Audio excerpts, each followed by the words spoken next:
Rimango ancora nell'Agordino per raggiungere quindi questo rifugio che in questo periodo di metà ottobre è già chiuso, partendo direttamente da Piaia, nell'area comunale di San Tommaso Agordino. E per fare già un calcolo di quella che è l'altimetria che devo affrontare, Piaia si posiziona a 1174 metri, mentre il rifugio Sassobianco a 1840 metri. E riassumendo un po' il tutto, un qualcosa come più 700 metri di dislivello in continua salita.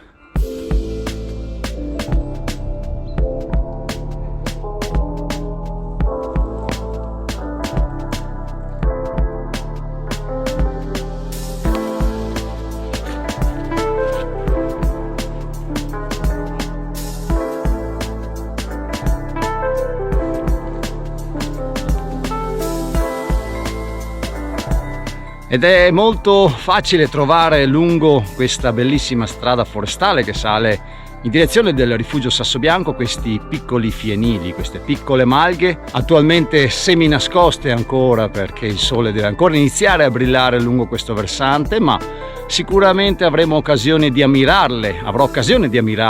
nel pomeriggio, quando rientrando allora avrò il sole che sarà mio complice in questo passaggio finale a rientro ovviamente.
Ed eccomi giunto ai Tabia de Champ e al rifugio Sassobianco.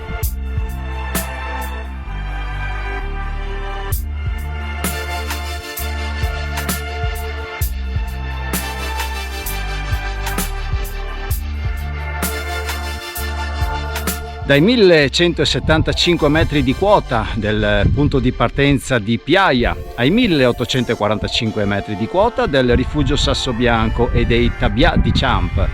dislivello quindi complessivo di 625 metri.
Ed ora da questa casera che porta il nome di Federa ed è uno dei punti panoramici sicuramente verso la civetta tra i più belli in assoluto, rientro nuovamente a valle ripercorrendo il stesso sentiero di salita, però prendendo in considerazione quelle poche baite che questa mattina all'ombra delle prime luci dell'alba rimanevano ancora un po' nascoste.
Ed è una salita abbastanza impegnativa, sono 620 metri di dislivello partendo direttamente da Piaia e arrivando su al rifugio Sassobianco. Devo dire che da un mio punto di vista personale la parte più impegnativa è quando si sale in direzione del rifugio camminando lungo la strada forestale presente che copre un buon 60% dell'intero itinerario. Il resto, quei 40% che poi iniziano tramite sentiero boschivo, dal mio punto di vista sono leggermente più facili perché la presenza di rocce, la presenza di radici degli alberi rende così merito a dei punti di appoggio naturali che dal mio punto di vista sono meno impegnativi. Per quanto riguarda i tempi stiamo ben dentro sulle 2 ore e un quarto per la salita, invece poi per la discesa affrontando lo stesso sentiero di andata, se si va giù abbastanza sparati, nel giro di un'ora, un'ora e un quarto si è nuovamente al punto di partenza direttamente giù a valle.